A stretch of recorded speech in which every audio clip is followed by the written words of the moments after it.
Allison Rosen. Allison Rosen is your new best friend. Allison, with her good times never end.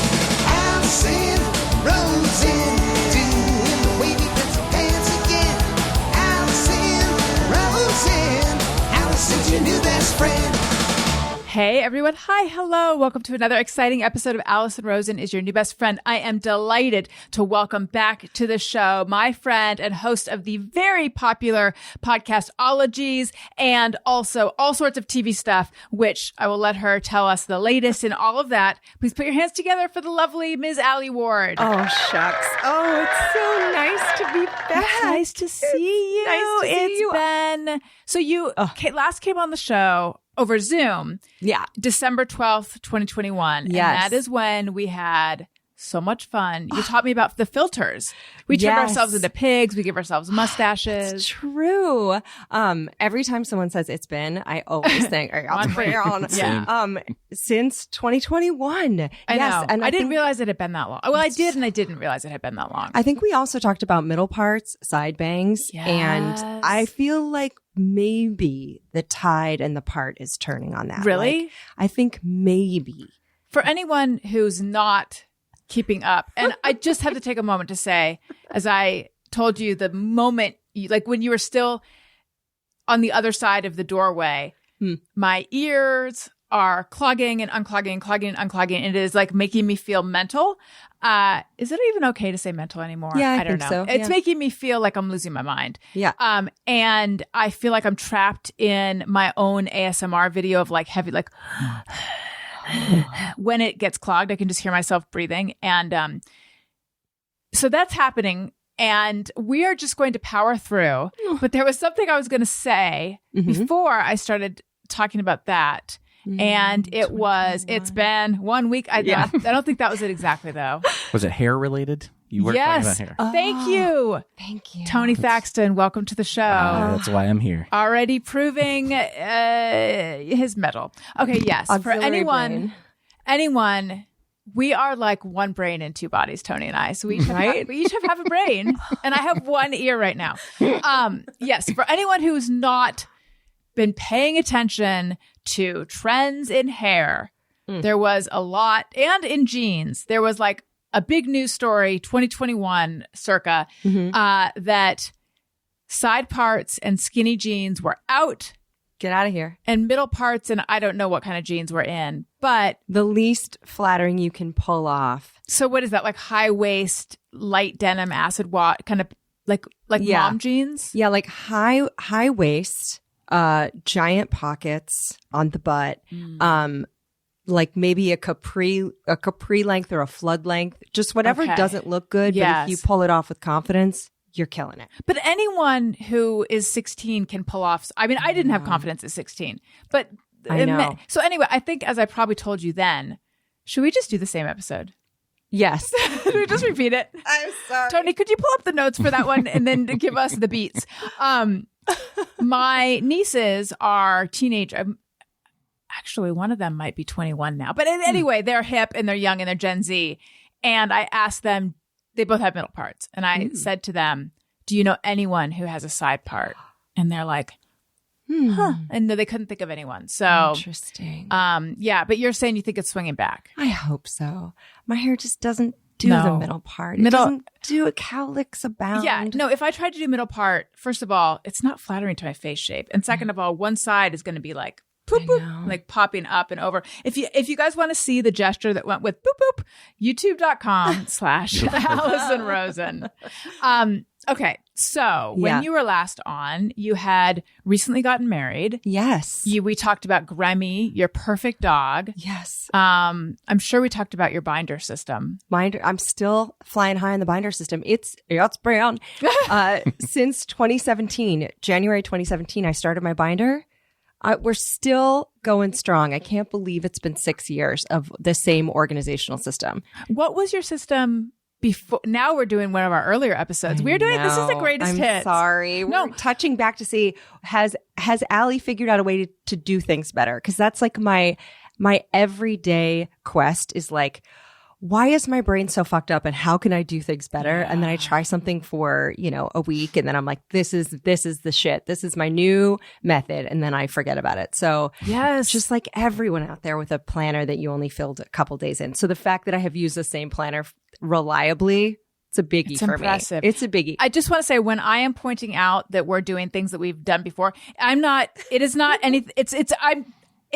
it's me tapping myself on the shoulder and being like, oh, please do not take responsibility for that at all. And also, it's not like everyone just listened to the episodes yesterday or something. I know. They're great episodes. Maybe they deserve a reprise. Right? Don't they? Yes. I know. And you don't do reruns. Occasionally I do. Yeah. And by the way, I stole something from you. Yeah. I call them encores. Yes. Doesn't that sound like it's by popular demand? Yes, it does. Bring it on back. Bring it back. And I always feel like I am so sneaky calling this repeat an encore. Yes. Brilliant. What has to happen? Let's compare. What has to happen in your life to put up a repeat and to be like, I just got to call in a favor to my past self and put her like car breakdown. Do you have to be in the hospital? Like, what do you have to do? Okay. So because I've been doing this show for a long time and at the beginning, I never, ever, ever did them. Mm-hmm. And I guess I've gotten a little more okay with, I know I'm going to answer your question. By the way, this is what I do in therapy. She'll ask me a question and I'll be like, blah, blah, blah, blah. I know that you asked me a question. I'm going to get to it in a second. I'm going to get to your question. I love it.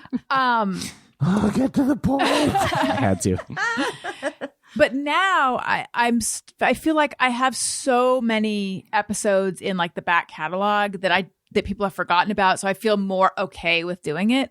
And people seem to enjoy them anyway. Mm-hmm. But if I am planning to take time off, like if I'm going away or having a child or something like that, then I will pre-record, but I might think to myself, and I'll do like a rerun if I need to like slot something in. Mm-hmm. Of late, if there was a time where I was always weeks ahead, I've gotten more into the habit now. Like this is Friday, and we're recording this on a Friday. This will air on Monday. Oh wow, fresh. Yeah. I like to keep it timely, topical, and fresh. Yes, keep it fresh. Binders are in the news. We're talking binders. It's an SEO thing. No, I just feel like with like advertising, oftentimes it's just easier and I don't know. It's just a little more loosey-goosey easier. But because of that, if something drops out, usually I'll then record an episode with Daniel. But if that can't happen because of childcare or something like that, then I will reach into the archive and I'll whip one out. Yeah. An encore. Do you pick a favorite? Like that was a real banger. Like, Yeah. That's always fun to do. Yeah. So now I turn the tables on you. Oh. When do you encore it up? Oh, I think, you know what? I was always afraid to put up an encore too. I literally had to be like bleeding out of an orifice in order to put up an encore. So like once a month? Yeah. Yeah. Actually, no. And we can talk about that. I know. You don't get periods anymore, right? I don't. I'm one of the elite people, the 1% of people with a uterus that noped out 15 years early. And sometimes a body's just like, crazy idea. What about menopause? And you're like, we're only 35. And it's like, let's just do it. And you're like, okay, I guess. And then your bones can get brittle and all sorts of terrible things. So I'm on a cocktail of what would be considered gender affirming care in like some states. Like if they took it away, I'd be like, well, there goes my estrogen patch. And I have to take a whole cocktail to keep my body tricked. But does it make you feel better? If your estrogen is off, everything. If your testosterone is off, also as a woman or someone with ovaries, like if you don't make enough testosterone, like you can just feel like lethargic and depressed and stuff. So there's all kinds of stuff that you're like, I have to become like an endocrinologist, like to DIY this. So you have to know like what to ask your doctors. But I do say that for the 1% of people who think that they are all alone. But there was You're a TikTok. not. There's also Alie. There's also me, and it's okay. But yeah, there was some TikTok of someone talking about going into ovarian failure early, and like apparently like half the comments are like, "Oh, gels, like you never have to worry about your period on vacation," and you're like, "Yes, but there are so many tests and labs you have to pay for." Right. if you take estrogen without progesterone, you can get cancer, and it sucks. So, and also, doesn't it seem like that? Well, you would know as as someone who hosts Ologies. It seems to me like the research keeps changing, or the latest keeps changing on like people should be on hormone replacement therapy. Oh, now a study has come out they shouldn't, and it keeps going back and forth. Remember there was that big story in the New York Times, about like and I'm paraphrasing, but it's like, there is a gold standard of treatment for women in menopause. Why are the women not getting it? It had to do with some study, but like the risks of it are so low. Right. Yeah. It does go back and forth, and it's so funny. I got this letter in the mail from the doctor's office, and I was like, oh, is this a bill? What is this? And it was like, "Dear Alie Ward, based on your records, we know you've got fucked up ovaries. And if you want to join a study of people with fucked up ovaries, you get like free screenings, and we'll monitor you, and you could maybe try this new thing." You don't get cold hard cash? I mean, I kind of was like, I feel like it's like when you got bumped from a flight, if you wait long enough, they will offer you cash. "We really need you, okay?" And I'm like, what are the risks to this? It would be great if I got like at the front of the line for some cool new care, but it would be kind of shitty if they're like, "Oh, turns out it doesn't work at all." Yeah, or if you get the placebo. I was, Laurel Bristow, right? Yes, yeah. I had her on the show recently, and I was asking about clinical trials because it seems to me like people they really want to get into them. Yeah. And I was like, but I don't quite understand that because it's experimental. And then she was sort of explaining what was something that I'd suspected, which is like for people who what's offered isn't working anymore. So yeah. I sort of get that. Yeah. But anyway, hold out for the cash, Alie. Hold out for the cash. Once I was on a flight, do you guys know that in Colorado, the air is like so thin in Denver that if it's too hot, the plane just can't get off the ground because it's such high elevation. There's the plane's like, it's too heavy. So it'll be a beautiful day, summer day. And they're like, for weather, you just can't get on the flight. The plane won't get off the ground. Didn't know that. So that happened once. And this is pre-COVID, and I happened to be really sick, but I was on a business trip. I was like, and, I was like, oh man, they can't bump me. And I was so bummed. And then they're like, "We'll put you up in a really nice hotel and give you $1,500. And I was like, bump me all night long. This is great. And I took the $1,500 and I bought a new computer with it. Oh, that's great. But I didn't know that. Apparently Denver bump you for any old reason. Yeah. Who knows? But what a racket. What a racket. Let's all plan to fly to Denver on one of these just thin air days. Yeah, just August, like early August, just hot. But but I don't know. I mean, have you been traveling much? When was your last time you were on a flight? The last time I was on a flight was March a year. Wait, nope. A year and a month ago. And that was the only flight I took. I've only taken one flight during the pandemic. And really? It was that. Well, I mean, there and back. So two. Yeah. A round trip. Where'd you go? We went to Hawaii. Oh, I've heard of that. Have you? Yeah. It's a few islands. Okay. It's like, is it technically an archipelago? I don't know. I feel like you I don't know because I don't know if it has to be off of a major landmass. Oh, okay. Or if it has to look it up. I'm just telling you. Look up archipelago. I don't know if it's archipelago or archipelago. I don't know how to say it. Oh. I have no idea. Or archipelago. I have no fucking clue. But I don't know if it has to be off a landmass. You need an archipologist. I do. Yeah. I had an island ecologist, but. Really? Well, that's kind of the same. It's the same, but I can't remember right now. I feel like, what's an atoll? That's another good question. That's, Tony, do atoll next. Okay, so anyway, though, you were saying that you have to be bleeding out of an orifice. Yes. And then I derailed you. No, I love it. Let's go back to why you encore. Oh, yeah. I have to be like really sick, or someone else has to be really sick. And when I was, for people who haven't checked into Ologies at all, my dad was really sick this past year. And so that was definitely like a big moment of freedom where I was like, you know what? Yeah. Gonna run some encores. Got someone with a fresh brain tumor to take care of. And if I can't run a good solid encore, then what can you do? So. And how's he doing now? Well, I'm so glad you asked. He's dead. I'm sorry. I'm realizing, I hope that comes off as a joke between friends and not something like heartless. But I'm just imagining the reaction. Oh, well. Everyone, please know that we've talked about this. Talked about it very much. So a lot of people don't know that like hospice means like, that's it. Like it's not going to, treatment's not going to continue. It's kind of like say your goodbyes, get your affairs in order, like cry a lot. You know? But it can it's very indefinite how long it can go, right? Yeah. It could be days, or the person could live like a year like that. But usually it's like under 6 months. But yeah, I remember someone left a comment on an Instagram post about me taking care of my dad, and they were like, "Get well soon," and it was like, "Oh no, that's not how that happens." Yeah. But Ologies people are very understanding. So when I was like, "We're gonna run an encore, things are a little dicey here," they were very like, take all the time you need. So, but yeah, I think that it's easier for me to run an encore or like pull one of those than for someone else than it would be for my own. I'm like, I can do it. Right. I just put up an episode while I was on massive sedatives, like moments after a colonoscopy from the hospital bed.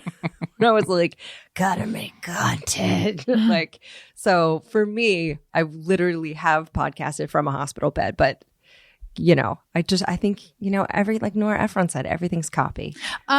Let's talk colonoscopies. Oh my gosh. How was it? Tell me everything, because I didn't know. Tell me. Until I, you know, you don't know till you know. Yeah. And you're just, when you're ready. Yeah. I didn't know they'd changed the age to 28 because I'm 29. No, I'm just kidding. I always thought it was 50, and they lowered it. Well, I was unawares. They lowered it to 45. So now I'm overdue. Yeah. But then, have I talked to you about how much I love Versed?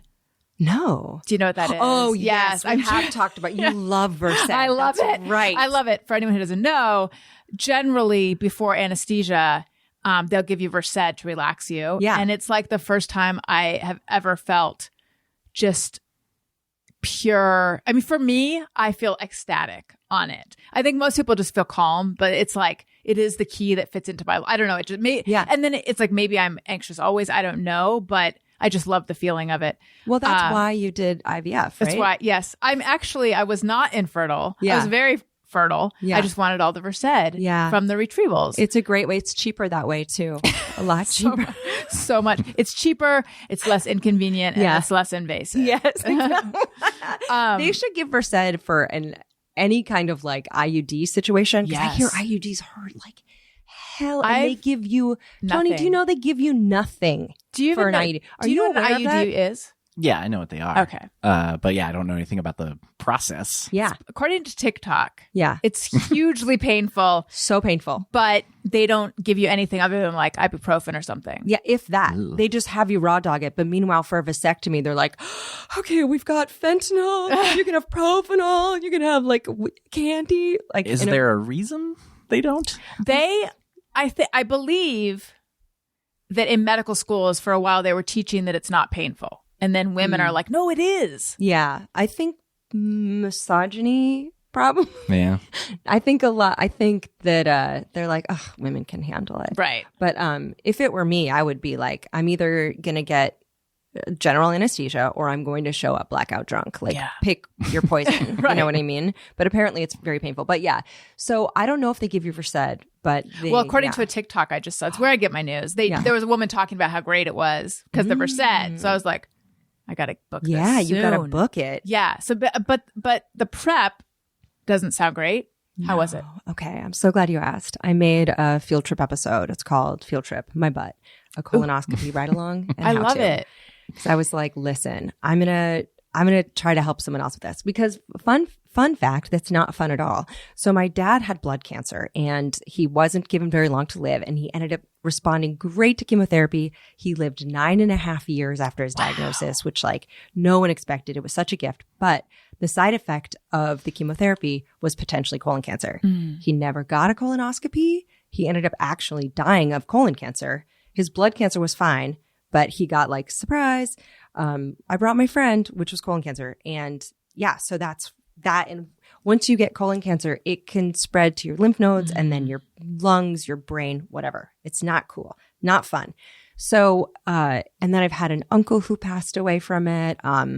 It's been on both sides of the family. So, and also, yes, now you're supposed to get get it younger because our diets and our lifestyle, people are getting it younger and dying younger. Chadwick, for example. Yeah. I think was 35 or something. Jeez. So yeah, you're supposed to get it. No one wants to get it, of course, because it's okay. Here's the prep. Let me explain this to you. So they give you a gallon jug, an empty gallon jug, and it's got like a couple tablespoons of some powder in the bottom. You're supposed to fill it with water, lukewarm water.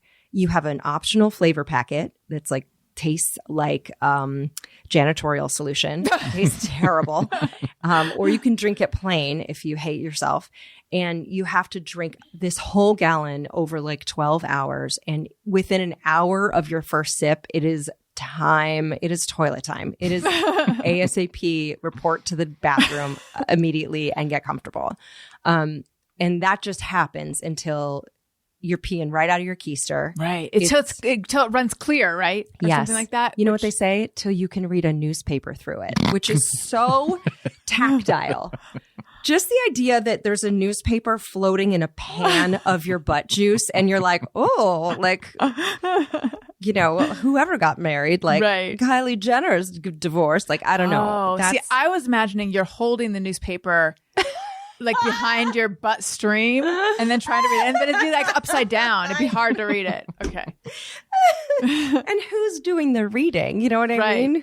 Who's up for whose eyes? Right. So you're supposed to do that. And then you're not allowed to eat anything the day before. So it's just the fear of hunger in general.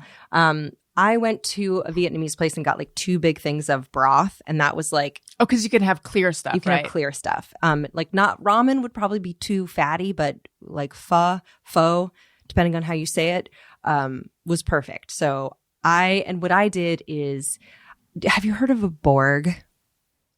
Oh, your life's going to change. I feel like I just heard this recently, but I don't know what this is. It's a blackout rage gallon, and it's how college kids drink now.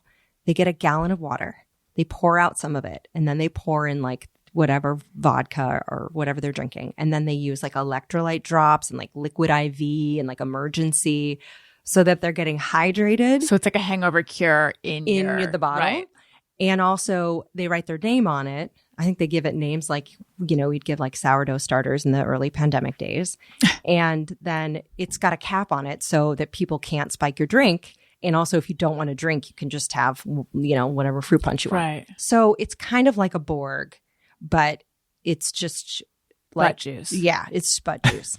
And so I tried a couple different taste tests. I tried Mio. Do you know what Mio Yeah. drops are? I tried some of that. It was okay. I tried the packet it came with. No dice. I was like, you're not. I tried like a What flavor is it trying to be? lemon, Okay. lemon lime maybe. Oh, but it's like Mm. hence the janitorial solution. Yeah, Like it tastes citrus like pine salt. Yeah, clean, it's just like it tastes like something that has. It's really trying to taste sanitized or something. It was really bad. And then, but you know what worked for me is Crystal Light. I just dumped some, and Crystal Light is good. it just tasted like a salty margarita, kind of like, you know, without any tequila. And a straw helps to get it down the hatch, and then alternating with both broth. But you know what's crazy though is they also say that you might want to wear diapers to the hospital because you never know what can happen, which is terrifying. Right. I bought some. I wore them. You did. Didn't need them, thank God. So these are just like your adult diapers that you get at the grocery store. I assume Yeah. that's where people get them. Okay. Luckily, if you are a female passing, you can just go into like the pads aisle, and they're like they almost look like always make Yeah. some. Okay. They look like underpants. But if you're a dude, there's just like an aisle that's like man diapers, and you're like, well, it's going in the cart. So but I did it. It was fine. I remember them giving me the sedation, and I remember being like, well, lights out, guys. And then before I was really out, though, I felt the thing go up my butt. I was What? like, whoa. I was like, okay. Wait. Already? I thought I would be. I thought you don't feel that. I thought you're thought out so too. for that. I thought so too. But Were they trying to get somewhere fast or something? Like, do they have a hard out? What's going on? Well, they whispered, we heard you liked this. And I was like, that's weird. That is weird. But they had to give me the minimum dose of sedatives because my heart rate is abnormally low. It's like 40. So they're like, we can't give you very much. And I was I like, see. So that's why you felt it. I Yeah. imagine. I say, reassuring myself, I won't feel a cannon go up my tushy. I mean, it's so tight. It's small. It's fine. And then they were like, they woke me up and I was like, what? And they were like, yeah, we cut something out of you. And I was like, shut you had up. a polyp? Yes, they cut it out. And they're like, it's probably fine. And I was like, okay. And then a week It's later. probably fine. Probably. Is that, how reassuring is that? Not very. Yeah. But I was like, well, I'm glad that, you found a pearl in my oyster. Let's see what happens. Turned out it was precancerous, you guys. Can you believe it? So Good here I thing am. you did all that. Here I am to tell you if you have to get one or you have a family history or they reduce the age on you. I have both. Yeah. All three. Yeah. Better to get it and get the thing out because then that thing will never cause you trouble again. Yeah. So now that they took the and what makes something precancerous? Like the cells are like, they look just a little bit like they're ready to do something funky. Yeah. They look like they're like these little punks. You can tell they're Like little teenagers in there. Well, up to no good. Come out of there. But you're all good now. I'm all good. So yeah. Do you know? So I feel like genetic testing has come a long way since my last rodeo with it. So now they can test for a certain mutation that will show if you have the probability of colon cancer. Yeah. Which I actually was shocked that I don't have that because I have family members who do have it. So I just figured I would too, but I don't. But do you have that? Do you I don't think I do, but I have family on both sides that have died from it. So I'm like, okay. And who have it. And so I'm like, ugh. But it's like all the cancers, like butt cancer is the worst. It's not fun sexy to have. It's not sexy. What's the sexiest cancer? Everyone loves boob cancer. Are you kidding? Is it because they love boobs? Yes. Okay. They're like, it's October. Time to talk about tatas. Like everyone loves to be like, get the girls checked out. Right. Like, and I'm also overdue for that. I mean, I just got a mammogram too. I was like, squish them up, squish them up. Last time I got a mammogram, they literally were like, 1 second. And then they reached on a shelf and got an adapter for the mammogram machine that was labeled extra small. It had dust on it. They're like, I'm just going to make this. And I was like, thanks. They're like, we need to use the manual to figure out how to eat. Does anyone, Gladys? They're like, have you ever used the extra small one? We're going to take you to the pediatric mammogram department. I'm like, okay.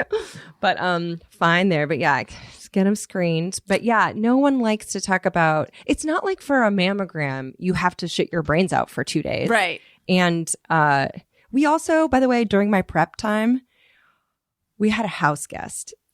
Oh, that seems like poor planning. Oh, it was hilarious. And we don't have the kind of house where it's like, I'll be in the West, I'll be in the East Wing. Well, you guys watch Loud TV. I'll just be over here. Right. Like we have powdering my nose. Exactly. You have one bathroom. We have 2 bathrooms, but along the same hallway and right adjacent to the main room. I mean, this is really the risk of open concept living situations. Yes.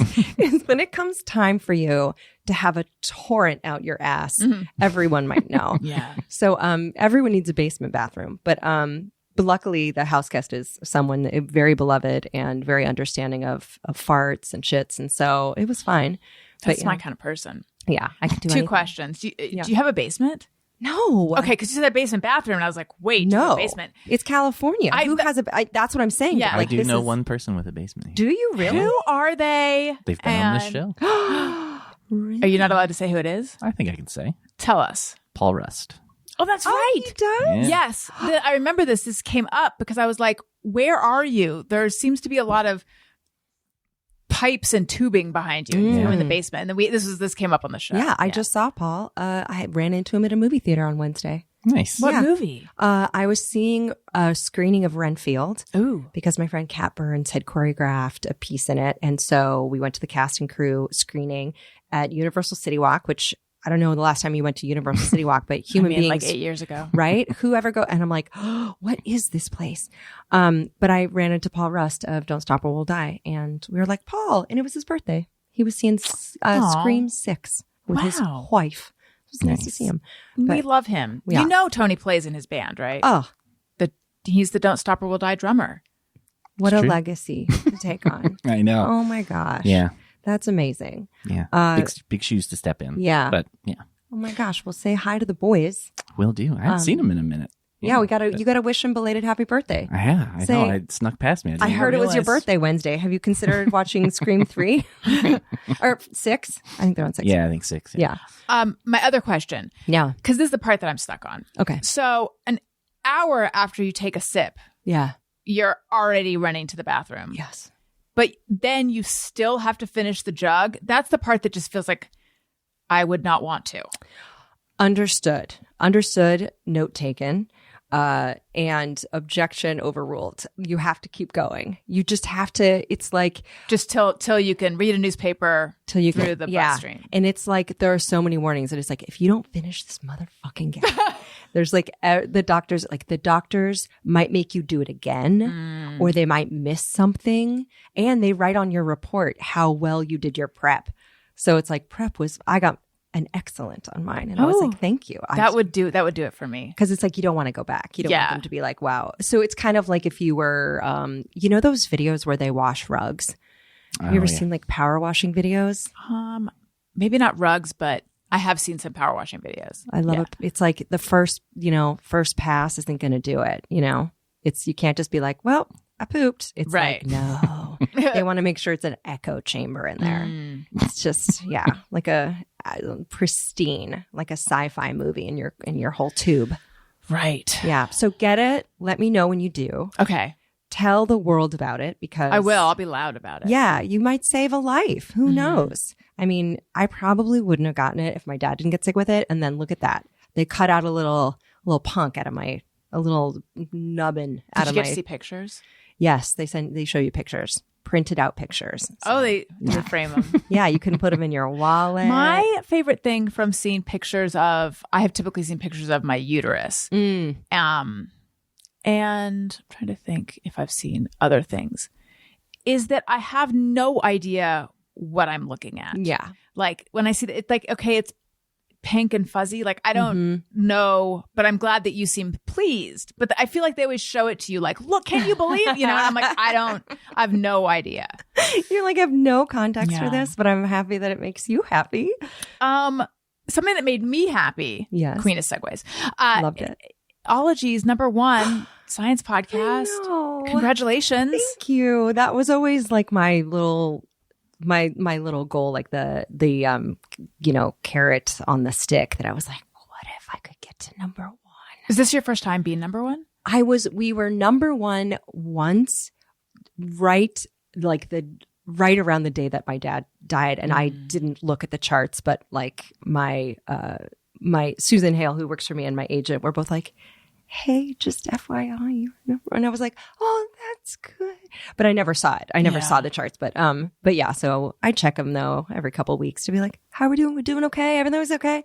And yeah, it's really weird because it's just a little homegrown thing that I didn't think would work. And so it is really weird to be like among, the Neil deGrasse Tysons and the NPR shows, the people who use spreadsheets to make the show and have normal business practices. And then I'm there in like a shed, working until 2 a.m. still. Oh, yeah. You mentioned that you have a little studio shed on your balcony, patio. Yeah. Yeah. So tell me about this. I just needed like a little spot to call my own, after a couple of years in the pandemic, and a place where I can close the door at the end of the day and be like, I'm done. Oh, yeah. So yeah. So just made a little potting shed, just turned it into my own little fort, which is nice. That is nice. And also I have a very loud husband, and I like for him to have the house to himself to be as loud as he likes. Oh, what kind of loud? Oh, everything from one of those keyboards that from the 80s that are Sure. Like where you can make hand clap sounds? Yes. Well, like he does have that. He does have a full audio and a keyboard system, but like the clickety clackety, like the really satisfying. You mean like actually typing? Yeah, like I was thinking of like a Casio keyboard. No, I wish he did drops like you. Like I wish that he were like, she's awake every time I got up. That'd be amazing. But no, he's just and he makes songs sometimes in the middle of the day, and he'll make videos or TikToks or whatever. Oh, right. And when you've got one person who's sitting there like researching oncology stats for an episode, it's hard to be like, I'm just going to do my thing. So I was like, well, I want to go over here. That way you can do whatever you want. And then I'll just be over here researching, Tasmanian Devil nipples as needed. So it works out well. Okay, now I'm getting deja vu. Raccoon nipples? Possum nipples. Maybe I told you about possum nipples have A ring. The Yeah. ring, Oh, right? yeah, Okay. one right in the middle. That's if you're the possum baby who gets that one, I know. bullseye. What goes on with Tasmanian Devil nipples? Oh, they have 4. But they have like 10 babies. So you're like, what happens to the other 6? Yeah. It's a fight to the death for a nipple. Once they get the nipple, it just goes down their throat and they're latched. They're like, For how long? until they're weaned. I Oh my think. God. And then the other 6, shit out of luck. So you know what? They die? No. Well, yes. But the Tasmanian mom eats them. She's like, fuck all y'all. You didn't Oh get a my nipple? God. Snacks. Yeah, like gummy bears that you make crunch. Wait, how big are they? How big are these babies? Gummy Like bear size? Gummy bear size. How big is a Tasmanian Devil? I think they're like the size of a beagle, I'd say. Yeah. Okay, so that could play drums. I'm Yeah. realizing I have no sense of what a real Tasmanian Devil looks like. Yeah. It's just animal. Yeah, it's kind of like a weasel and a dog, kind of. That yeah, sounds they look cute. nothing Yeah. like the cartoon. Yeah. Okay. Yeah. They don't look like they play water polo. You know how Tasmanian Devil looks like they play water polo, just in terms of the scruffiness and the Right. broad shoulders. Sure. Not like that. But yeah, they Are they rodents? I don't know. I don't think so. I think they're mammals, marsupial mammals. Oh, they have a pouch. Yeah. Oh, so this is where the fight to the death happens. Yeah. And then she snacks on their siblings. I hope I'm getting all this right. I mean, every once in a while, I've done 300 and some episodes with so many animals that sometimes I'm like so worried that I'm getting my like species facts mixed. But I Yes. think that feels like it's ringing true. Am I correct? All right. I am going to see a picture of it. Allison see one. How would you describe it, Allison? Yeah, it looks like to me like a badger, and I also don't quite know what a badger looks like, except that Pete, who does this video, and I will text each other the badger emoji when we feel like we're bugging each other, like sorry to pester, but Oh I'm my badgering God. you. Sorry to badger. That's very cute. It's actually I am misrepresenting why we do it. Okay. I do it. I send it to him if I am checking in on like the status of a video, but I'm aware that I might be being annoying. So, but yes, it looks like a badger dog with fangs. Not I can see why they have the reputation they do. Yeah. They look kind of mean. Yeah, I think they also make some howling noises or something. Okay. But they're out there and they're fascinating. But I mean, it's funny because every time there's like a wild animal and you see a picture of it, you're like, I wish I could have one of those as a pet. And then you're like, Yes.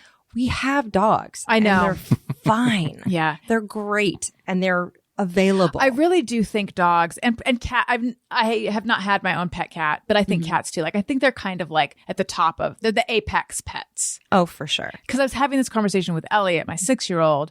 He wanted when Wendy dies. That's what he said. There's a lot of questions lately about how long is Wendy going to live and da da da. But then he's also planning for what we're going to do when she dies, and he wanted to know if he could get a turtle when she dies. And I said, you want a turtle instead of another dog? And then he's like, no, another dog. Yeah. You have to think of the pros and cons. There Yeah. are also people who get tortoises that live like 150 years. I know. They have to leave them in the will. They have to say who gets Yes. them. Can you imagine having that conversation with your parents where they're like, listen, Yeah. you and I know we're not going to live as long as Bodhi. And, Right. we want to know, is you or your sister going to feed it lettuce until you die? Yeah. That's a commitment. Birds also live for a really long Yes. time. And sorry to mention TikTok again. Do I it. sound like someone who should have a middle part. But I've seen TikToks from people who are like, I got this pet when I was a kid and I had no idea it's going to live forever. And it's like, yes, that seems like a burden. But at the same time, like, are we all sitting around hoping that our pets have short lifespans? I don't think so. No. A burden. Bird. Okay. So yes, I know what I was going to say. Yeah. Otters. Oh, so yeah. many people have told me about your otter episode because we had a guest on the show Mm-hmm. who claimed, it's RJ City, Mm-hmm. he didn't love otters. He doesn't think they're cute. I was like, what is wrong with you? Okay. Wasn't that his argument? I can't remember. I do remember this coming up, but Yeah. Oh, I You think know. they're mean or something? Is that what you said? No, that's what everyone told. So I was like, I just cannot imagine. How can you not love an otter? Oh. I mean, come on. They're so fucking cute. They hold Yeah. hands, etc. You know, Understood. they're perfect visually, at right. least. Right. Nightmares in real life. That is what a lot of people told me. They said to listen to your episode. Oh. What do they do? They rape? What do they do? They do. Oh, they God. do. Each other, seals. They're ruthless. Wait, otters rape seals? Mm-hmm. Yeah. And sometimes to the death.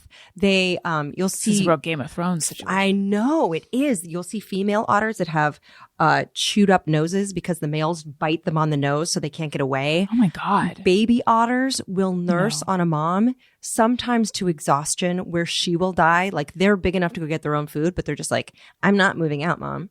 And they'll Failure to launch. right, and they'll just zap her of all she has. Like they're not nice. Right. They're not someone who is of character you would want. Okay. But they are so So, like, I understand don't befriend or go into business with an otter. Right. Don't go on a date with an otter. Yeah. If Oh my you God. do, Young me. yeah. Constant otters. Text your friends where you're going. Right. Share your location. What about two otters holding hands? I think that does happen. But is there something nefarious about that? I don't think so. And Are they trafficking? I think that they're trafficking. There's tiny handcuffs underneath. Yeah. Was there consent? Does she want to be there? Is it like American Gothic? Like, what is there? What's really going on What's here? really happening? Yeah. She's got like Stockholm syndrome. I think that otter experts, lutrinologists, What are they called? lutrinologist. Oh, I would have thought that has something to do with like a wolf or a rabbit. I know that would be a lupinologist. Yeah.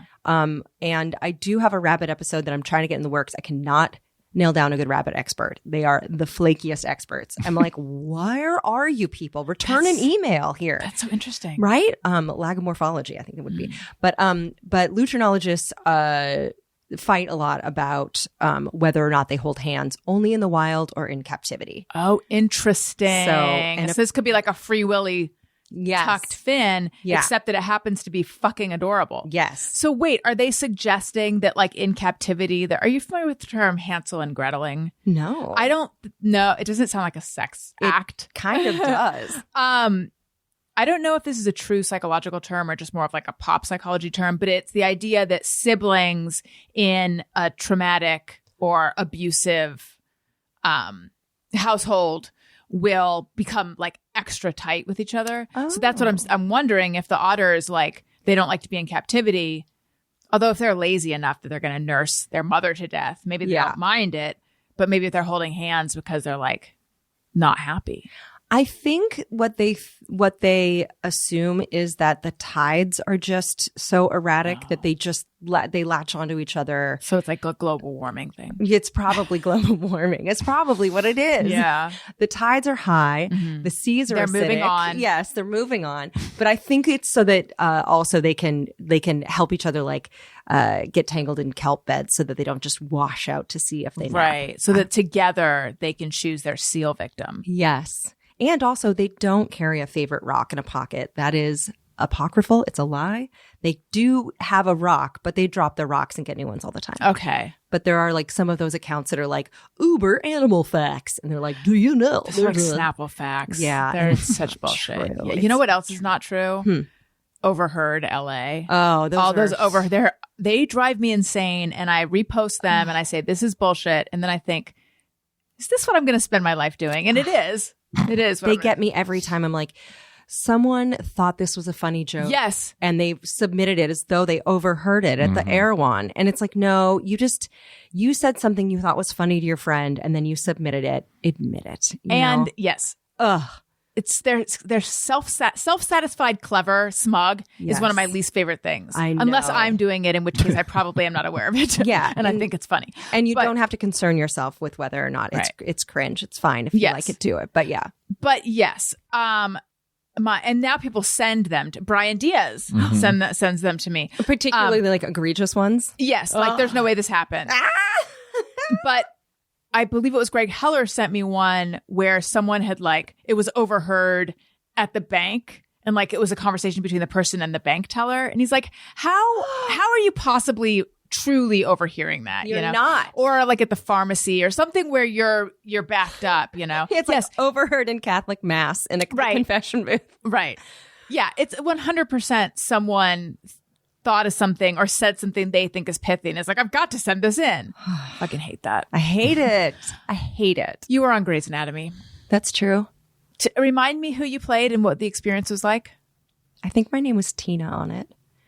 It was 2006, 2005, maybe 2005. And, yeah, I think 2005. And, my husband in it was pregnant and he had a big belly and he didn't know why he was having this belly swelling. As a joke, took a pregnancy test. It came back positive and we went to the hospital, my pregnant self and my husband pregnant self. And so Tina was pregnant. Tina was also pregnant. And it turned out to be a teratoma, which is a growth of hair and teeth and jawbones and weird stuff that can just grow in your body at any time. Cool. Teeth. That's like hair. Isn't it called like a deciduous cyst that can be filled with that kind of stuff too? I can't imagine what it smells like. Can you?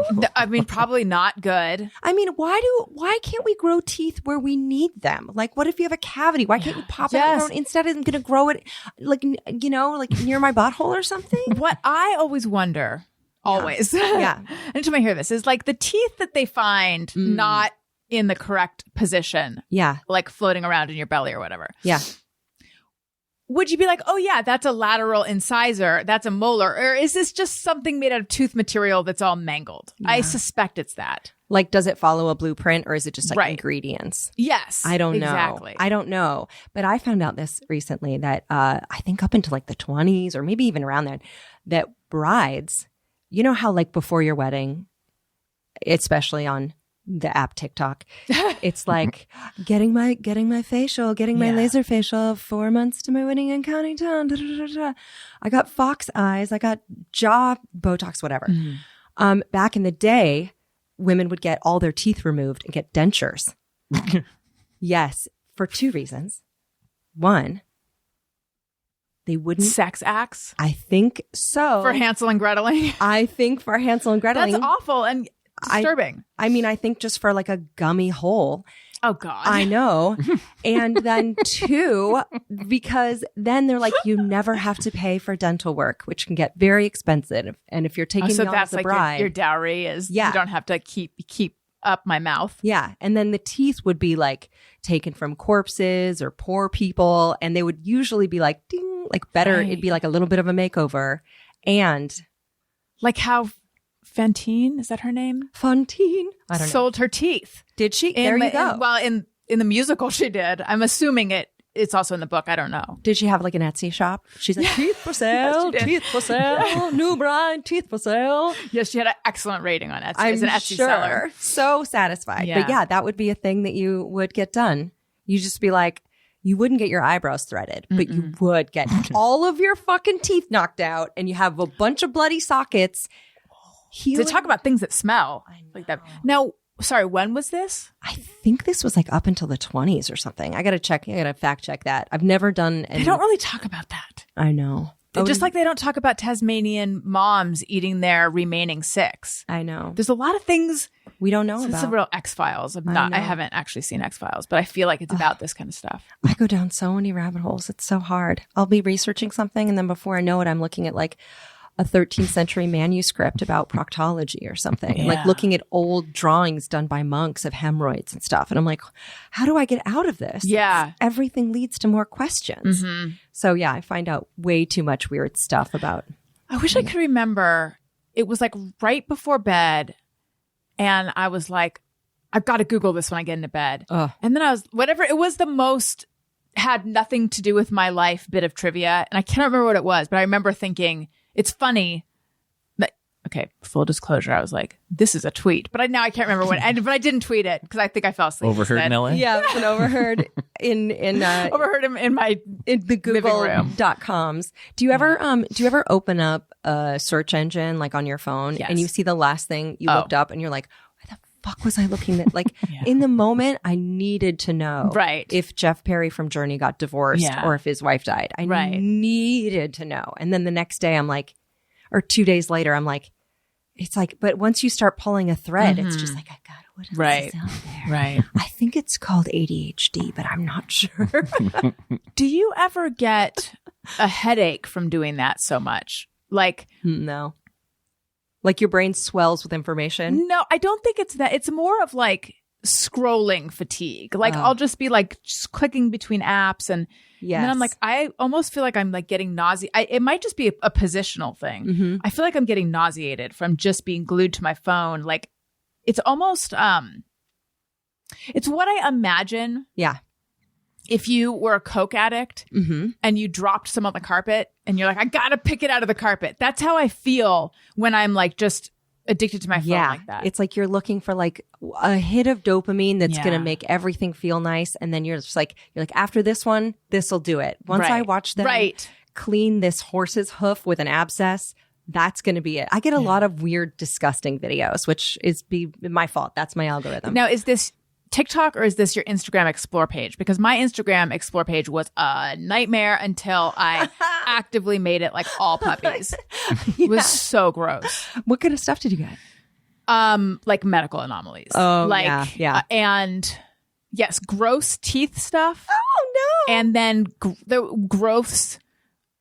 What? And then like a hairless hamster that looked like a penis. Ooh. So, because I actually posted it with a warning, like, this is a nightmare. My Explore page has become a nightmare. And someone's like, how can they even show, that? And I'm like, it's actually a hamster or something. It's some rodent. I would have enjoyed that. I would have looked at that. Do you want to see it?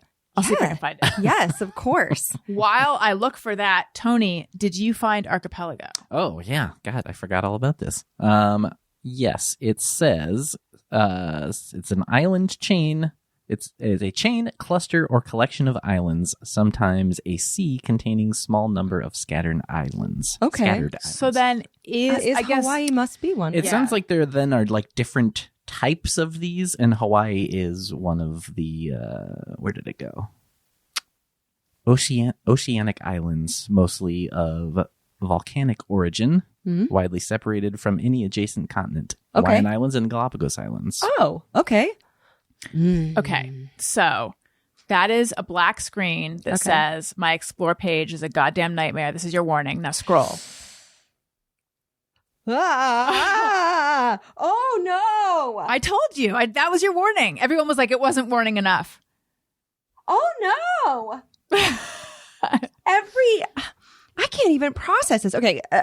You describe it. Here, it's like a quilt. Imagine a quilt made out of different squares that are pictures. One square has liver cirrhosis. Another has a baby with a head wound. There is something that looks like a very vascularized ball sack, but I think that's the animal. Yeah. No, I think that's actually a person with cirrhosis. Oh, maybe we're talking about two different photos. Yeah, and then you've got some orthodontia happening. I do. I guess I like to look at teeth because, man, everything that can go wrong in your teeth, I've seen delivered to me. You've got someone who is going to get an operation to remove excess skin that looks painful. There is an older woman missing an eyeball. Oh, I didn't remember that one. There's Ripley from Alien who appears to have some sort of bumpy dick and balls at her jawline. She's wincing. That can't really be a dick and balls. I think it's like a yam or something. I guess it is, but it definitely looks a tuber. It definitely looks like a suggestive, like a wart speckled dick and balls. And then you have another woman that has definitely a staph infection on her face, and then you have the worst, the least offensive thing on this page is the hamster that looks like a dick pic. It's a hairless hamster, and then inexplicably, you have one nail picture, one manicure picture of like purple floral nails. Mm-hmm. Your Explore page is like, this goes against Geneva Convention. I know. That is a cyber crime, what they were trying to do to you. Do you want to take a peek, Tony? You're not ready. No. You're not ready for it. Yeah, I don't need Okay. that. So, but I think it's a lot better now, though. Let's see. I was not expecting. I'm sorry. I could smell that picture. I know, but look how it's mostly cute, but also still teeth now. A lot of teeth. Okay. Now you have way more furry rodents. Yeah, you've got like a good percentage of farm animals there. Yeah. And only one orthodontia. What's going on with teeth? Like why all the teeth stuff? Lauren Lapkus posted an account called Celeb Dentistry a while ago. And she's like, this is a fun account to look at or something. And I was like, oh my God, this is really scratching an itch I didn't know I had. Mm-hmm. Is it like before and after yes. pictures? Like Okay. veneers and stuff. And like, did you know that Tom Cruise, like his teeth are all like super asymmetrical? Mhm. Like, Yeah, he has They're like a going over center here. tooth. yeah. Yes. He has like one. Yeah. Yeah. Okay. Right. Yeah. So it's stuff like that. And that just sent me, I guess, down a rabbit hole. I don't know. I think the algorithm was just like, oh, you like this? You'll like this. You like this? You'll like this. Yeah. What's yours like? I want to see what my explore page is like. Because I think that I haven't done a good job with because an algorithm's like a puppy. You have to train it, or else it's going to be a mess. And let me see. My explore page is usually pretty bad. I also get a lot of, we couldn't help but notice your age. Don't you think it's time for a full facelift? And you're Oh, like, really? Pardon? Yeah. It's sometimes it tries to like push. I've got you know what? I have a lot of makeovers and for some reason, some Kylie Jenners. Oh my gosh. What's happening with this eye down here? I don't know. It's probably something medical. This is curiosity. It kills the cat and Yeah. it fucks your algorithm. What is this? I was- Oh no, I'm sorry. I don't know what this is, but the like very leathery tummy with a flower. I touched it. I don't know what with a it weed. is. Yeah. Yeah. Now you're going to get more leather tummies. I get sometimes like I'll get a lot of pregnancy announcement videos and I'm like, Come on. I don't need that. Yeah. You know what I mean? And but Jarrett and I think a lot of people who have a partner or roommate will like send videos back and forth and then force the person to look at the videos they sent them together just to make sure that they fully appreciate them. And Jarrett and I did that, but he sent me a cat once and then he got all cats like a slot machine for a week. So beware. I know. You really that's a real exercise in mindfulness. It really is. Tell me more. Of things like this. Allison Rosen is Your New Best Friend is sponsored by BetterHelp. Getting to know yourself can be a lifelong process, especially because we're always growing and changing. You know, I will say, and now I'm speaking out of turn, but I do feel perhaps like that is a difference between someone who's in therapy and someone who's not at all, is that again, I'm sure there's exceptions. However, I think that someone who has not examined themselves in that way, perhaps they came up with a definition for who they are in their 20s, and they're just like going with that. Whereas who I've now been in therapy for a while, I'm a huge fan of it. It has helped me immensely. I think anyone who's open to it, and even if you're not open to it, you could benefit. It's a constant sort of learning and like being open to this idea that who I thought I was at one point, maybe not who I am anymore. Look, if you're thinking of starting therapy, give BetterHelp a try. It's entirely online, designed to be convenient, flexible, and suited to your schedule. Just fill out a brief questionnaire to get matched with a licensed therapist and switch therapists anytime for no additional charge. Discover your potential with BetterHelp. Visit BetterHelp.com/bestfriend today to get 10% off your first month. That's BetterHelp, BetterHelp.com/bestfriend. And we're back. We're back. So you lived at your sister's house while your dad was in hospice I did for 6 months, is that right? Oh, yeah, like 5-6 months. And were you going back and forth or were you just there? We came back to LA, a couple days, once or twice in that time. But yeah, it was actually really nice because it's like, how, I like my fam. But, typically like you see them for maybe a day, an afternoon for Thanksgiving and then at Christmas and, here and there. But we definitely got like 100 Christmases in that That's so nice. time. You know what I mean? So it was it was nice to be able to spend that kind of time together. So yeah, we pulled like a futon mattress into the hallway, the end of the hallway near the laundry room. And then me and Jarrett slept on that. And then, my dad, I'm one of 3 girls. So my dad wasn't super comfortable with us doing anything that he needed that was not something you'd want your daughter to help you with. And Jarrett, my husband, he does jujitsu, so he's good at like lifting people, which is great. And Jarrett is also doesn't get embarrassed by anything. So he is like a great person to like barf and fart around because he just doesn't care. Noted. He's never like, oh, right. He's very like, it's all good. So yeah, we would. Oh, that's nice. Yeah. So my dad had a brain tumor and the cancer was metastasized. So he was really, really weak. He was 6'3" and, like 140 pounds. So, oh, geez. He was really having a hard time getting up and stuff. And so, yeah, Jarrett would just we'd hear the bell ding and we'd get up and Jarrett would run in there and help take him to the bathroom or whatever. And so, yeah, it was one of those things where I can't imagine what we would have done without him. Right. And I mean, it was really nice to be there to make sure that my dad had anything he needed, like watching a loved one in the hospital. I don't know if you've ever been like inpatient in the hospital.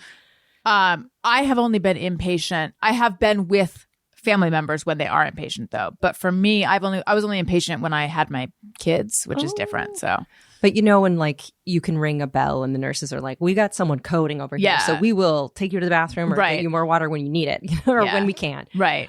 Especially like, pandemic still going on and stuff. So it was nice to have my dad in hospice at our house, because if he needed anything, it was just like, are you hungry? Great. Here you go. Do you want more water? Like your feet up? Great. So we got to really kind of make him feel as comfortable as he could. And I think my mom says it was like, some of the best times of his life, even though it was at the end, like getting to have everyone around. Had you planned on had there been discussions ahead of time, like at the point at which he goes into hospice, we're all going to be here? Yeah. He had, we didn't know he had a brain tumor. We didn't know it had spread there, but he was having some fogginess and confusion, and he had fallen, and we were really worried. And so I took him to get an MRI, and then it came that they were like, he needs emergency brain surgery. So he went right in. But when they were releasing him, they were like, you can either put him like in a skilled nursing facility. There might be like 3 people in the room, and they'll take as good of care of them as they can, or you can take him home. And me and my sister were like, we don't know how to. What if we mess it up? Yeah. And Jarrett, my husband, was like, let's take him home. We'll do it. Let's just like being in the hospital without his family and stuff like that. Jarrett's like, we'll make it work.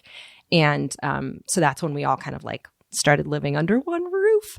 And then it wasn't for like another month or 2 that the oncologist was like, we think it's time to stop treatment and just try to, be as comfortable as you can. And that was one of the worst days of my life. Like, hearing that news was just like. Did you hear it from, like, were you there for the appointment? Did you hear it from the oncologist or from your parents? I wasn't at the appointment.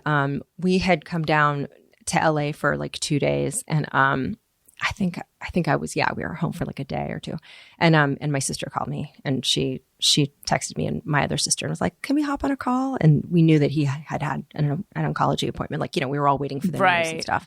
And I just remember just like whale sobbing, just because it's like, when a course, like, we're going to keep fighting, stay positive. There's but that hope. Yeah. But when you hear this is really the end, it was devastating. So we went right up, and then, and the oncologist said he had days to weeks, but he ended up living another 6 weeks. So we got to spend some good time with him. And, he told us what he wanted for his funeral, which was really helpful, he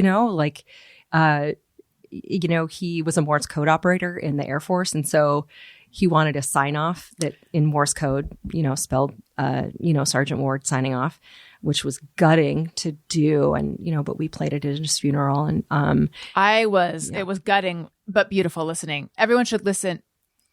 Tell them which episode to go listen to if they want to hear what I'm referring to in a really vague way. Well, it's June 2022. I did an encore. Encore, fancy. Of one of my favorite episodes ever of Thanatology with Colin Perry. And Colin Perry is a thanatologist, and she's a death worker. And she's like, an expert in grief, and she's been on this show and everyone loved the episode. She's amazing. She moved to LA recently, and she's just she makes butter. She's like the most thoughtful, generous, caring friend, like so nice. So she helped me so much through this. I don't know what I would have done without knowing her. And I met her just through Ologies. I just like was looking at thanatologists and I was like, oh, here's one in Cincinnati who seems really cool. And that was like 5-6 years ago, and we've remained really close friends. But so we reran hers, and then we did a companion episode about grief and just sort of like my experience. And so yeah, at the end of the episode, we played that Morse code after talking about stuff, which it's hard to hear, but you know, it's I am really, really lucky that I got that time. You know what I mean? Like, it's really easy to say like, shit sucks. My dad died at 77. Some people lived at 85.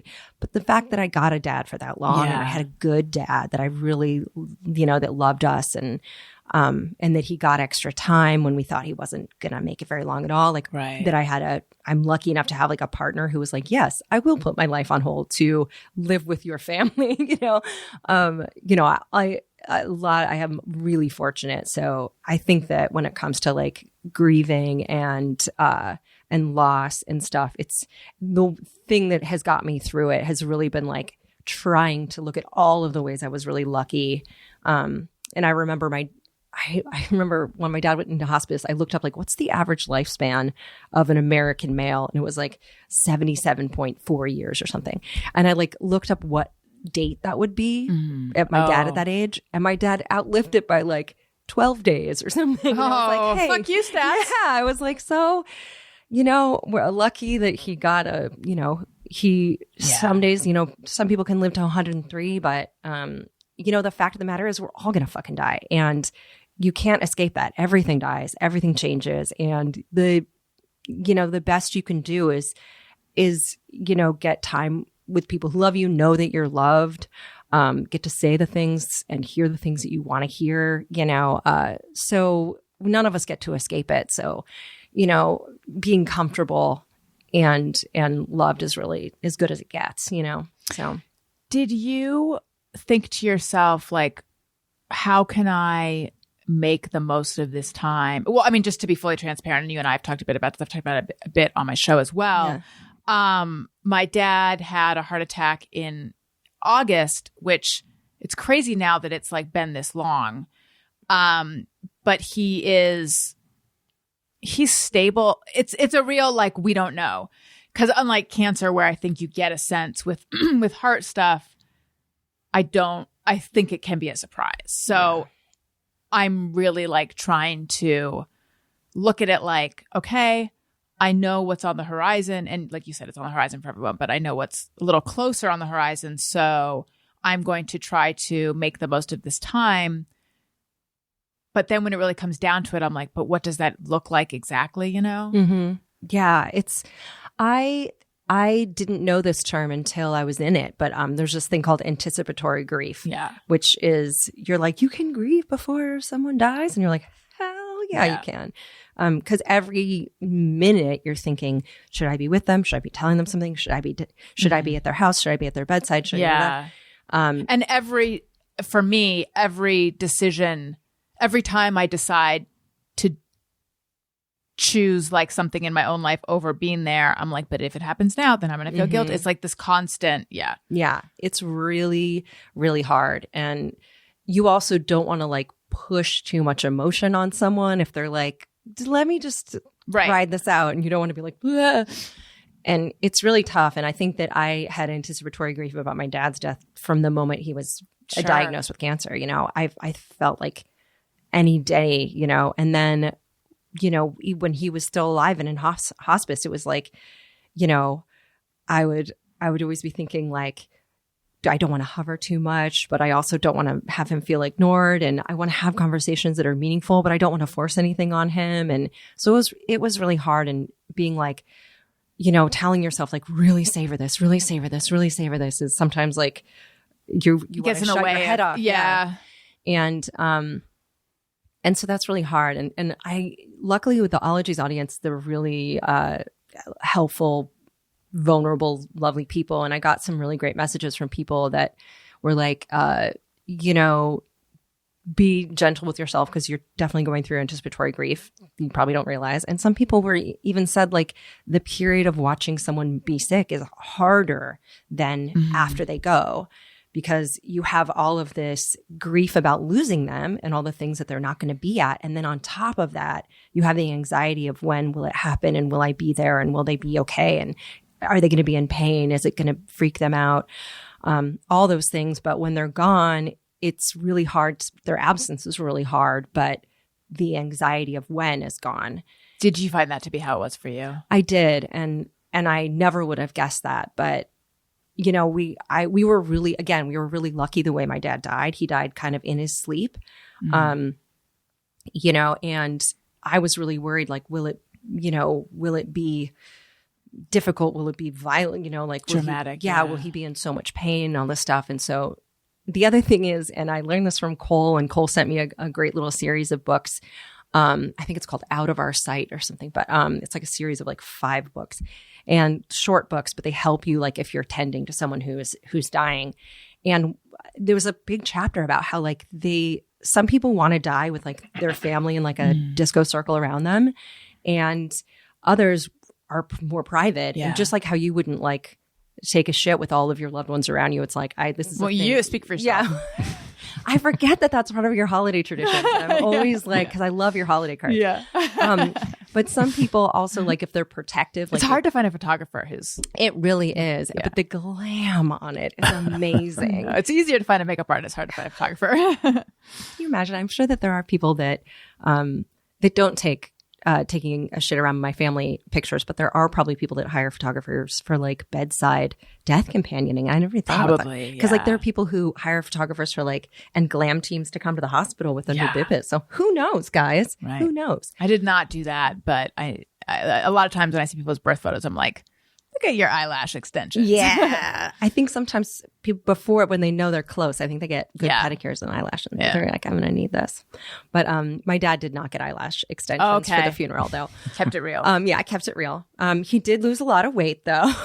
Looking snatched. But we read like out of sight. I think out of our sight. Oh no, yeah, you were saying some people are private about it. Yeah, and they don't want to like have their loved ones see them. And so my dad, after us hovering for months, my sister actually got COVID a few days before my dad died, and so all of us had to split. I had to go back down to LA for a few days. And because we didn't know who got it and who might give it to him. And so we left for a few days. My sister happened to go into work that day. She usually works from home. And my mom was in the other room making a phone call, calling my dad's nurse. And that's when he died.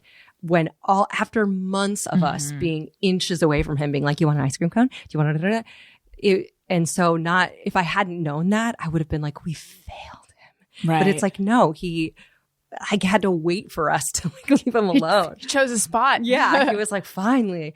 So there were things that I learned through it. And it's, I feel like I'm also of the age where I'm a little bit young to have a parent die maybe, but more and more I'm seeing more of my friends go through that pre-grieving and anticipatory grief of a parent who's sick or whatever. And it's really, really tough. Mm-hmm. It's really, really tough. And, but ultimately you just have to know you're going to be okay.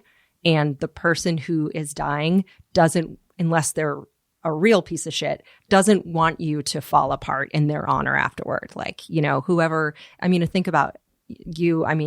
If you died, I know you would probably want Daniel to absolutely bottom out, Skid Row. I want him to go with me. Yeah. No, I literally already told him. Did you? I told him, if anything happens to me, go ahead and remarry. Oh. And then he's like, I don't think I would actually remarry, but just because he doesn't want to have to plan a wedding again. Oh, the weddings. But in no way was he like, I'll never love again. He's like, awesome, thank you. No, it was all kind of in jest. But yeah, I don't understand that thing of like, I want my beloved to be, alone and mourning me for the rest of their life. Like, no, you have my blessing. Yeah. Go, hook up with someone. Hook up. Yeah. Hook up. Get on the apps. Do some swiping. See who's out there. Have an orgy. Yes. And I mean, it is till death do you part. So it's really right. Like, Yeah. fair This game. is it's your out. It's your out. Yeah. It's your out. I mean, clause. but I think thinking that you have to be a certain amount of sad for someone is maybe it's something that I learned that I could kind of give that up, you know? Mm-hmm. But yeah, so it was a nutty year. I mean, it's, you know, we were gone at my sister's for a long time and then I came back and, you know, was trying to figure out like, well, what do I worry about now? You know, I can worry about so many things. I can replace the worries of my dad's health with other things. What have you found? What did you land on? You know, one thing that I did after he died was a shit ton of mushrooms. Oh, really? Yes. I've never done them. I'm Oh, so man. curious about it. I hadn't either. I mean, all through college, I mean, I lived with drug dealers in college. I lived with people who literally Santa Cruz? Santa Barbara. Yeah. So I lived with my high school friends. I was like what do they call it when you're straight? I was like straight edge. Okay. Like I didn't drink, didn't smoke anything, but I was goth and I was like cool with whatever. But yeah, my roommates, like the whole garage was like an opium den. Like there was just cracking whippets all the time. There was a 6-foot bong in there. There was never room for my frozen dinners because there was so much weed in the freezer. And if I ever got whipped cream for like ice cream, immediately the next day I'd be like, someone fucking juiced this for a whippet, didn't you? But I never did anything like that. But I talked to my psychiatrist. I was going through a lot of anxiety. I was going through stuff with my dad. And he was like buttoned up, you know, Beverly Hills psychiatrist. And he's like, well, you know, studies have come out, Imperial College of London, psychedelics actually can have better lasting results for anxiety and depression than Lexapro. And I was like, say what? And so he sent me some literature and I looked into it and talked to some people and I ended up getting some shrooms and measuring out a pretty significant dose, like 3.5 grams, which is a lot. The first time you did a lot? Yeah. Okay. I just was like, This is per the literature? This is per the literature. So it was like I journaled a couple days in advance a few times to really set my intentions and be like, what do I want to explore with this? Like by the way, if you're on an SSRI, it just might not work for you. Like you have to phase off of an SSRI for like 6 weeks to do it. So definitely. That sounds prohibitive. It does. And wait, if you're on an SSRI, the shrooms won't work? Yeah, because it'll keep the level of serotonin in your brain pretty even. So the mushrooms are like, let's do more serotonin. And then the SSRI is like, I don't think so. I see. So it's definitely. So it cock blocks. Yeah. And so shrooms. I had been off of an SSRI for a while. So just talk to your doctors. Talk to my doctor, apparently. But so went in, did the whole thing, like set aside a day for it. I had Jarrett sit by the bedside just in case I freaked out, and did you make like a tea or? I wore an eye mask. I had an eye mask. I had a playlist that the Imperial College London put together for like a psychedelic journey, which is kind of it's like a 6-hour thing, and it's kind of like helps you like a soundtrack to like keep your thoughts moving. Oh, that's cool. And then ground it up in a coffee grinder and put it in some acidic juice, some orange juice, down the hatch. Then I was like anxiously like waiting for it to so hit. nervous. And it ended up being like one of the best things I've done for mental health, like in my life. Wow. I was terrified. And you have to like talk to you start getting nauseous and you have to like breathe through it and tell your body like, don't reject the stuff. It's okay. So you didn't it's not throw gonna up? Kill us. I didn't. No. But you know, it helped me. It helped me like pick apart a lot of the things that I was afraid of. You know, I don't know what realm you're in. I don't know what your brain does. I don't know what happens, but I ended up having like conversations with dead people, which was unexpected. And I was like, and you know, whether those were completely conjured by my brain or whether there's a whole multiverse that we just don't have the tools to understand yet, it felt like a lot of closure for me and like a lot of answers and things tied up. And I came out of it feeling like I had really like tied up some loose ends and untangled some other things, That's amazing. Yeah, which was super helpful. How soon after your dad's death did you do it? Only about a month. Okay. So just like a week or two after his Did you funeral. only do it that one time? Yeah, just that Okay, one because time. you said you did a shit ton of mushrooms. So I was Yeah. thinking like you got into the lifestyle. No. You just mean you did a shit ton at once. At once. At once. Wow. It So was- yeah. when you were having these conversations, were you aware this is the shrooms? This is not literally happening like in this room or how? It felt so real that then and even kind of now, I'm just like, I'll just accept that. Like it was like a really, really vivid waking dream, but I remembered all of it. And So cool. and I was sobbing and laughing at the same time. Like, but there were also like little things that I felt like were explained to me that I was like, oh, okay, well, that's why that happened. I can accept that. Or Was any part of it scary? yeah, they say that if you start to like spiral, you start to feel scared, just tell yourself nothing can hurt you in it. You're in a safe, cozy bed. You have a loved one in the next room. Nothing can hurt you. And just if something comes up that's scary, just go to it with curiosity and be like, huh, what the hell's this? Or just keep moving on. Like I had a moment where things felt a little bit like, uh-oh, like, am I going to go down this like dark Right. staircase? And it started feeling eerie. And I was like, just remember, like, keep moving. But it was weird. It was like I first got into it and it was like every dead ancestor I've ever had was there.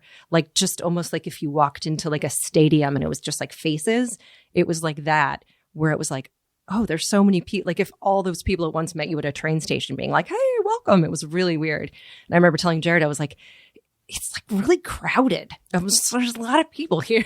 Like I gotta like say hi and but yeah, it was really weird. And the main thing that I got from it is just like art and beauty and love are the good things. And there's a lot of shitty stuff also.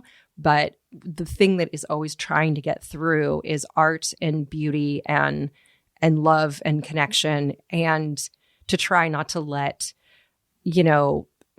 grief and sadness and greed and suffering in the world block your view, and to always try to err on the side of like connection and love and beauty, and that's the good stuff, and that's kind of like what we live for. So to try to always find that and bring out more of that. So I was like, that's pretty helpful. I was like, that's pretty good. I was definitely scared to do it though. Yeah. I was. Did you spend the whole time in your room?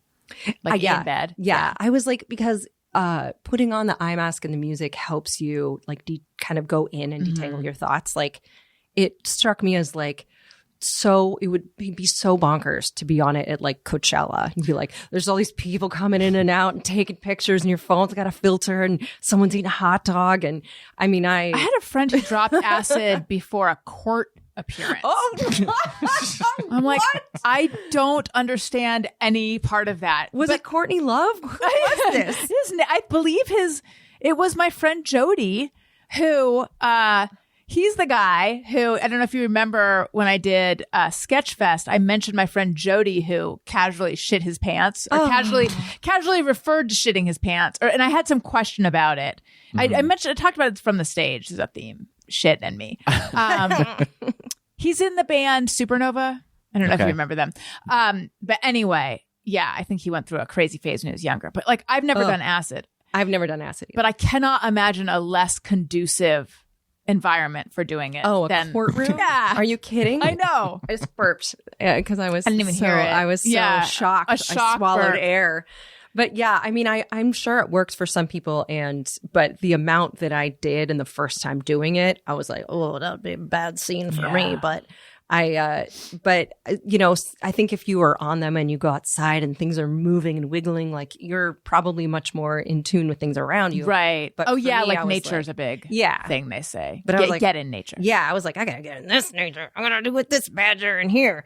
So yeah, that's why I tried to follow all the protocol and watched like Michael Pollan documentaries ahead of time. There's one on Netflix. It's about mushrooms and stuff. So. I'm so sold, except for the having to get off SSRIs aspect of it. Yeah, that was tough. And I had been off them because I fell down a flight of stairs and had a concussion. So I had been off them for a little bit. And so, yeah, but it helpful. I mean, I never would have done it if my like long-term psychiatrist wasn't like, give it a go.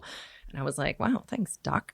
So Were you surprised? yeah, I was like, but I don't do this. Yeah. And, but I mean, I also talked to some friends who had used it like therapeutically, and I was like, well, heckin' darn, might as well go for it, you know? Yeah. But yeah, it was super. I think about that time. I think about that day like once a day. Wow. I think about it all the time because and when I start to, you know, get nervous or get too like burdened with work and stuff, I try to remember like go do or see something like something lovely or Yeah. you know. So it's helpful. I mean, there's a weird thing about your parents dying or someone you love dying where it's going to shift your life in another direction. You don't know exactly what it's going to be. And if you're lucky, you get to grow from it you know what I mean? Like grow from it in a different way. Yeah. And so, but the loss is really, really difficult. But, you know, yeah, unfortunately, we all have to die. It sucks. I hate that. I hate it too. But living forever also seems not ideal. That seems so tiring. I feel like you should just get to push the snooze button Yes. a few times on your life, you know, and like really make peace with. Yeah. I don't know. Alie, Yes. we're going to continue this on the Patreon friend zone that Yes, we're going to we will. record right after this. I have some questions. It was so nice having you on the show. Thank you so, so, so much. I could talk to you forever, which is why we're going to keep talking. I love it. But tell everyone where they can find you. You didn't even get a chance to say the TV shows they can see you on. So add that in too. Ologies is my podcast. It's a different ology every week. You can find it wherever you find podcasts. And I'm also on a show called Innovation Nation on CBS on Saturday mornings, and Brainchild on Netflix, 100 Humans on Netflix. I might be forgetting things. I don't know, but They should just Google you. just fine. Just Google it. And then I'm also on this new podcast. It's Allison Rosen is your new best friend Patreon episode. I love her. She asked the things I'm thinking in my head. Exactly. So stay tuned for that. It's such a pleasure. It's so lovely to be back. Thank you for being patient with me as I went into the darkness of hospice and then my own mind. I know, but there was like a lot of kernels of wisdom just hanging out back there. I hope it's of help to somebody else. Yeah, it's a help to me. Yeah. So yeah, we'll continue. TBD. Yes. Tony Thaxton, where might we find you? Twitter and Instagram at Tony Thaxton. and Bizarre Albums every Tuesday and Sunday in Long Beach, April 23rd. I'm going to be playing drums with Townland again, our friend Matt Gorley's band. Once again, I've forgotten the name of the place, but find it on my Memorable. Instagram. Just go to Long Beach. Yeah. Keep an ear open. And if you like what you're hearing, or even if you don't, please make sure you're subscribed to Allison Rosen is your new best friend. Leave us a nice review or a shitty review, but I prefer the nice ones. Click 5 stars. It helps out the show. Tell a friend. Follow me on social media at Allison Rosen on Twitter and Instagram. I am on the aforementioned Patreon. Patreon.com/Allison Rosen. And then I have another new sneaky Patreon in the mix as well. And it is Todd Perry, with whom I did Upwardly Weekly. We have now started spicier, more adult, but not like a lap dance or anything. I just mean it's not like Upworthy had to be clean and upworthy. And so this is like, we're letting our hair down, and it's called Allison and Todd After Hours. And you can get just $2 a month, and you can get that at patreon.com/Allison and Todd. Subscribe on YouTube to this, youtube.com/Allison Rosen. Right. Thank you so much. Listeners, thank you for listening. I love you. You matter. Goodbye. Hey, do you know about the Allison Rosen Show?